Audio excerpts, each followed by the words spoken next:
for almost a year now. This wasn't a decision that we made the week before the convention or 24 hours before the filing deadline. This was a decision that we made with great intent.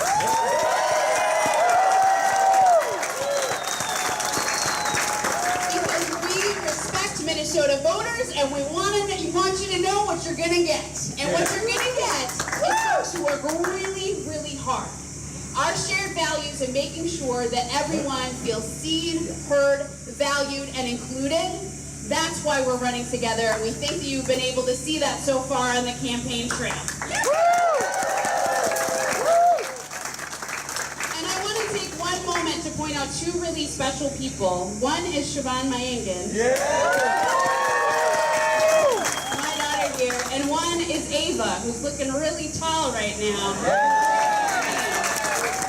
Siobhan and Ava are two special little Native girls who get to see themselves reflected in leadership. And my job is to clear a path for them so that they can be governor someday.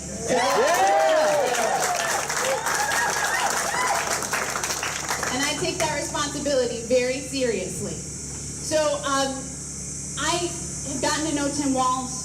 We've been friends for over a decade. We've been running together for a year. But here's what I know, and here's what you know about Tim. He sees the full potential in people around him. And that's one of my favorite things about him. He sees the full potential in the students in his classroom as a teacher. He sees the full potential in the players on the field. When he won the state championship, which if you talk to him for more than 2 minutes, you'll learn all about that story. And he sees the full potential in the soldiers that he served with. And I believe he also saw the full potential in me. And I thank you for that, brother.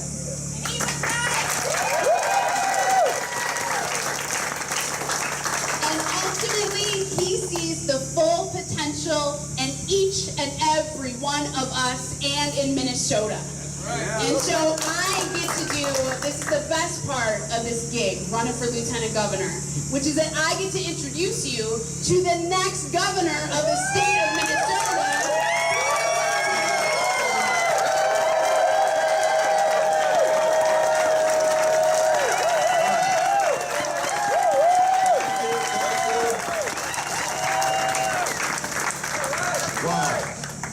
Well, the first decision you make after you decide you run for governor is to pick a lieutenant governor. I got that one right.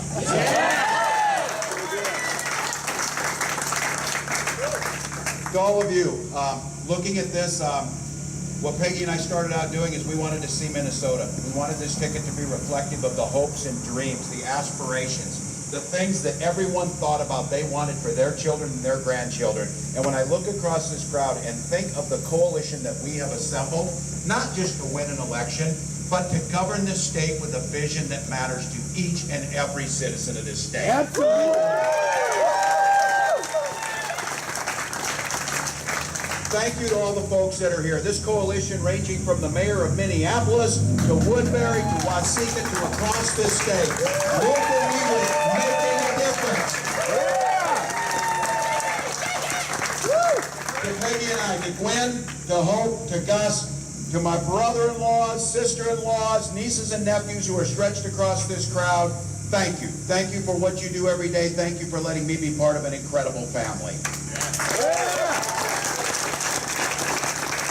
And when you talk about seeing across Minnesota, to my labor brothers and sisters, folks I've worked alongside with, coached alongside with, taught alongside with, Rick Sutton is here, who was our leader on that team that won the state championship. Get us both together and you'll hear the story.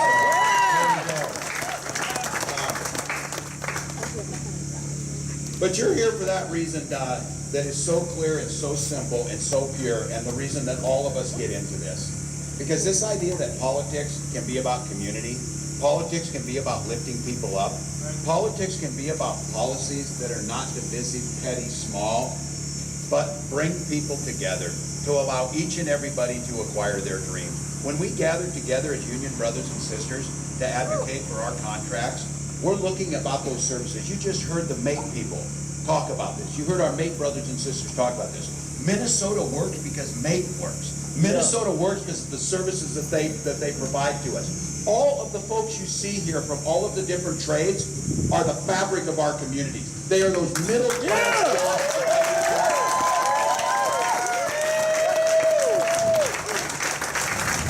And as Peggy said, and each and every one of you, we chose this location very specifically. Yes, Peggy Flanagan graduated from this high school.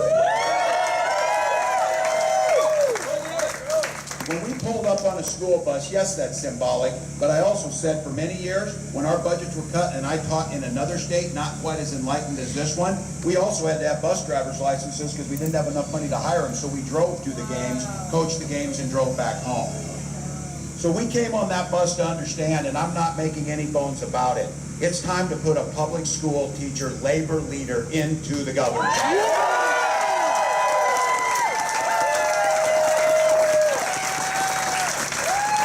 Peggy's right with all of you. When each and one of you say, and I look at this mix of folks here, from IFO to MAPE to electricians to carpenters to laborers to Education Minnesota to all of the groups that are here. We have people from all walks of life that want to improve this. We have ambassadors to Morocco standing in our midst. We have commissioners that have transformed this state under Mark Dayton's leadership into a state that's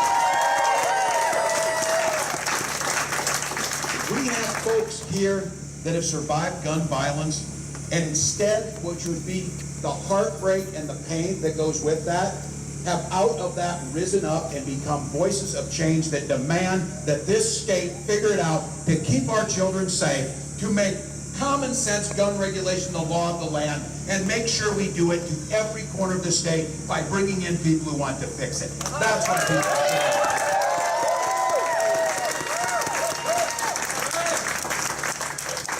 Don't forget about Natives Against Heroin. This journey together as we build this, and look what can happen. In the age of the current occupant of the White House, the divisive, small pettiness that is starting to rip at the fabric of the country, it is going to once again be progressive Minnesota that stands up and says, enough. Enough of the division, enough of the pettiness, enough of the hate.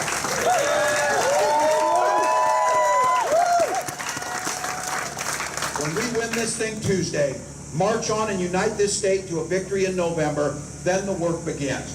There's no political capital to save. There's no small petty agendas. It's time to transform this state back into the one where we know Mark Dayton started getting us there, but was held back every step of the way by that legislature. Let's make sure every one of these legislators up there, and I got it easy in Mankato, Jack Considine's my guy, and he gets it right all the time. We got Carla Bingham. We have people standing up here who we need to put gavels in their hands. We need to make sure that when we come together and fully fund our education system, it passes through the Minnesota House, the Minnesota Senate, and we'll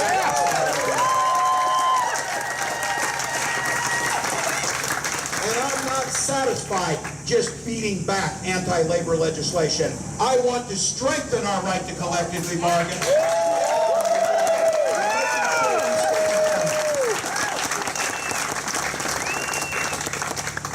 So all of this is in our hands. All of it. That future that worries you when you turn on the TV and wonders what the hell he tweeted last night. Instead of worrying about that, let's just own this and create our own future. Absolutely. Let's create a future.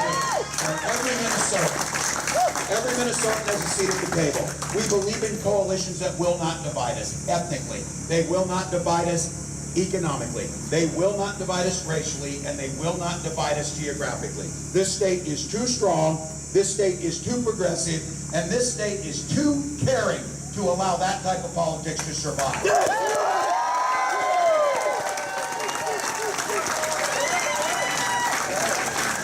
So we've got our work cut out for us. We've got things to do. We can't do it alone. I am glad of every single person who's here, and there's many of them standing around here, running for office across this state. I saw Margaret Anderson Kelly.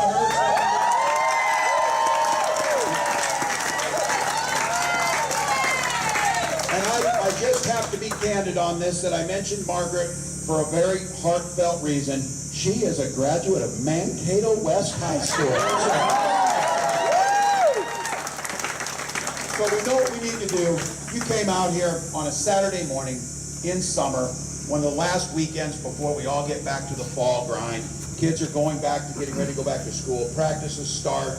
All of those things are happening. But you're here with the optimism that lifts Peggy and I up every single day. You're here with an optimism that flies with our families who are involved in this. Many of you have given countless hours. You volunteered.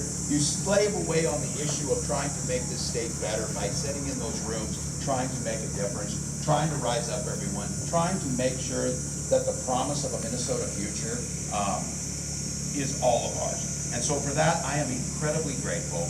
We have a few more asks of you. A lot of people don't make up their mind till the last few days of the campaign. I don't know. Maybe it's like when you go to the restaurant, tiramisu or chocolate mousse. We would like to say it's pretty simple. A progressive, inclusive Minnesota that can beat Tim Paulini and take this forward. Vote for Peggy and I. Get your neighbors to get out there and vote for Peggy and I. Get out there and make those phone calls. Get out there and do some of that last door knocking. The help you've given us has put us in a position to win. But Connie Lewis was right. This is going to be close. Minnesotans are busy. They're out there wondering what all this noise is out there. There is no noise about good governance. There is no noise about inclusiveness. There is no noise about fairness and integrity. There is no noise in wanting your governor and your governance to reflect every corner of this state. Peggy and I believe this is the ticket. We ask you to push the last 72 hours here. Let's get together over at the Carpenters Hall with all of our labor friends and everybody across Minnesota, and let's celebrate Tuesday night. Go get it.